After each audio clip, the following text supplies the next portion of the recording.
kasih pemirsa, Anda kembali menyaksikan Kominfo Newsroom. Pemirsa, Direktorat Jenderal Sumber Daya Perangkat Pos dan Informatika Kementerian Kominfo mengadakan IFAS Fest 2023 yang menjadi acara tahunan sejak tahun 2018. Acara ini menjadi upaya yang dilakukan Ditjen SDPPI untuk menciptakan berbagai inovasi, baik untuk kemajuan Kominfo maupun bangsa Indonesia.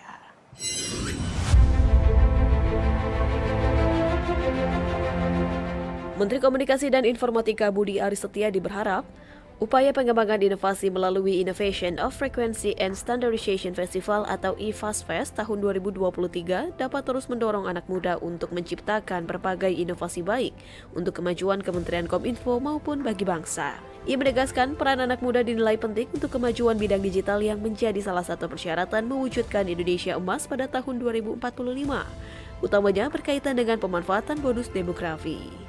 Dengan mengangkat tema Limitless, Menkominfo mengapresiasi IFAS Fest 2023 sebagai ajang inovasi Ditjen SDPPI Kemenkominfo yang diharapkan mampu menjadi pendobrak batasan perkembangan teknologi tanpa batas. Meski demikian, Menteri Budi Ari juga menekankan digitalisasi harus dilakukan secara merata baik bagi masyarakat di pedesaan maupun di perkotaan untuk dapat membangun transformasi digital yang adil bagi seluruh rakyat Indonesia.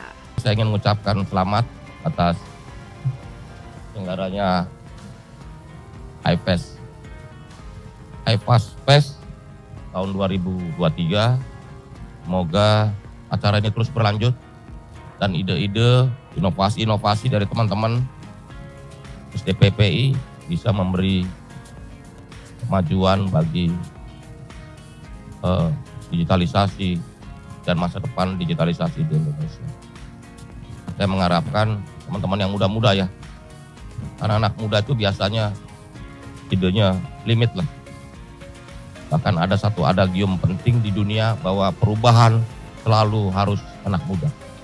Atau anak muda selalu memberi arti bagi perubahan di seluruh dunia. Pada kesempatan yang sama, Direktur Jenderal SDPPI Kemenkominfo Ismail menyampaikan bahwa IFAS Fest 2023 sebagai kegiatan tahunan yang sudah dimulai sejak tahun 2018 menjadi ajang bagi keluarga besar SDPPI untuk memacu inovasi dan kreativitas. IFAS Fest juga merupakan komitmen SDPPI dalam menerapkan reformasi birokrasi. Acara ini menjadi cermin keterlibatan penuh dari seluruh pegawai di penjuru Indonesia seperti Merauke, Ternate, Gorontalo, Mataram, hingga Pontianak. Dan yang paling penting dari kegiatan IFAS Fest ini adalah bagaimana kita mendorong inovasi bagi seluruh insan SDPPI dalam berbagai bentuk dan karyanya.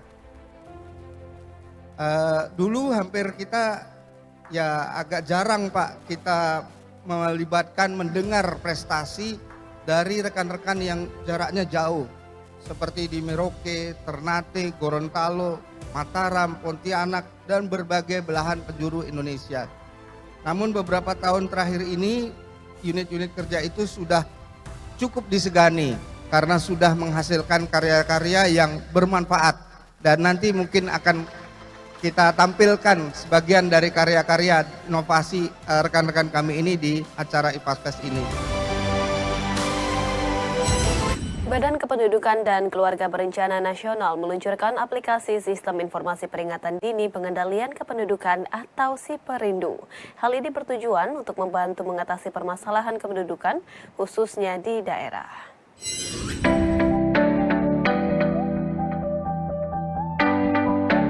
Badan Kependudukan dan Keluarga Berencana Nasional meluncurkan aplikasi Sistem Informasi Peringatan Dini Pengendalian Kependudukan atau SIPERINDU untuk membantu mengatasi masalah kependudukan. Aplikasi yang telah digunakan di beberapa daerah tersebut dimutakhirkan pada Oktober 2023 dengan menampilkan pilihan solusi dan langkah mitigasi yang bisa dijalankan oleh kepala daerah sesuai dengan kondisi di daerah. Dari SIPERINDU, BKKBN dapat memantau apakah kepala daerah yang mengakses aplikasi sudah menerapkan pilihan solusi dalam Grand Design Pembangunan Kependudukan di daerah. Aplikasi SIPERINDU nantinya dapat diintegrasikan dengan aplikasi lain yang dikembangkan oleh pemerintah daerah. Kepala BKKBN Hasto Wardoyo menyampaikan, aplikasi SIPERINDU mampu membantu meningkatkan kualitas dan kuantitas penduduk dan menjadi sistem peringatan dini tentang kependudukan. Permasalahan tentang stunting juga erat dengan kualitas yang faktornya dipengaruhi pula oleh kuantitas seorang individu. Terkait dengan kependudukan, kita menghadapi bonus demografi.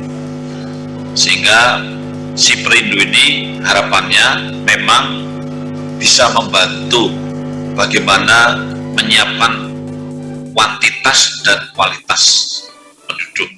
Ia pun mengajak madrasah untuk ikut berperan membangun kualitas kependudukan bangsa dengan menyasar para siswa mulai dari tingkat sekolah menengah pertama agar memahami lebih dalam tentang program keluarga berencana dan kependudukan. Informasi lainnya, pemirsa, Menteri Kesehatan Budi Gunadi Sadikin meninjau Rumah Sakit Apung Dr. Lee Darmawan II, Karimun Jawa, Jepara, Jawa Tengah. Budi menyampaikan apresiasi layanan Rumah Sakit Apung tersebut sebagai upaya untuk memberikan pelayanan bagi masyarakat di daerah-daerah yang masih sulit dijangkau oleh fasilitas pelayanan kesehatan.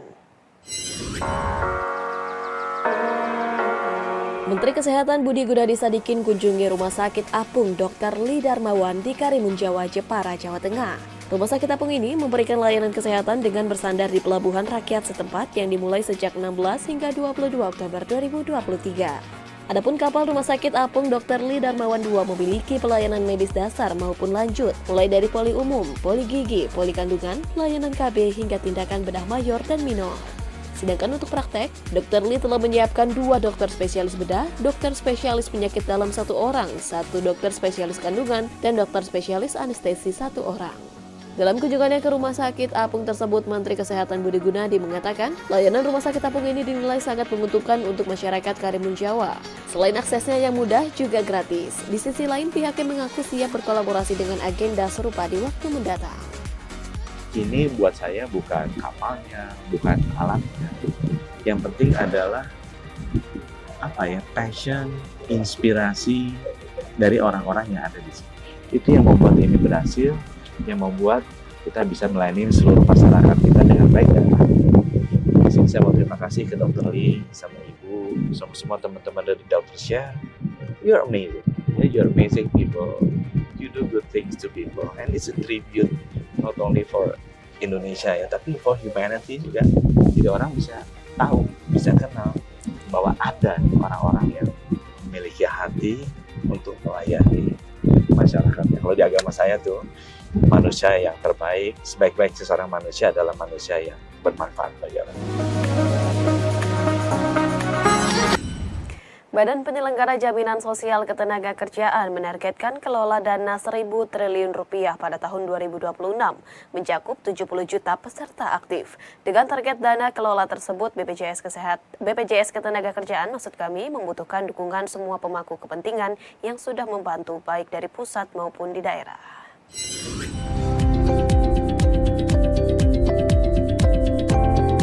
BPJS Ketenagakerjaan menargetkan kepesertaan pada 2026 menjadi 70 juta peserta aktif dan dana kelola mencapai 1.000 triliun rupiah, di mana saat ini baru mencapai 40,2 juta peserta dan dana kelola sebesar 688 triliun rupiah.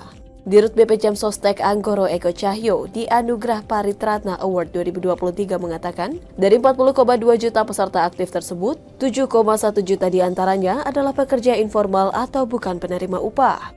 Di tahun ini pihaknya membayar santunan sebesar 40 triliun rupiah untuk 3,4 juta pekerja atau ahli waris dan beasiswa sebesar 279 miliar rupiah kepada 65.000 anak pekerja hingga sarjana. Sebagai badan hukum publik, BP Jam Sostek berkomitmen untuk dapat selalu memberikan pengalaman dan kualitas layanan terbaik kepada peserta, mulai dari saat mendaftar, aktif menjadi peserta, hingga pembayaran klaim. Upaya itu memerlukan sinergi dan komitmen bersama dari seluruh pemangku kepentingan, di antaranya kementerian, lembaga, pemerintah daerah, dan pelaku usaha.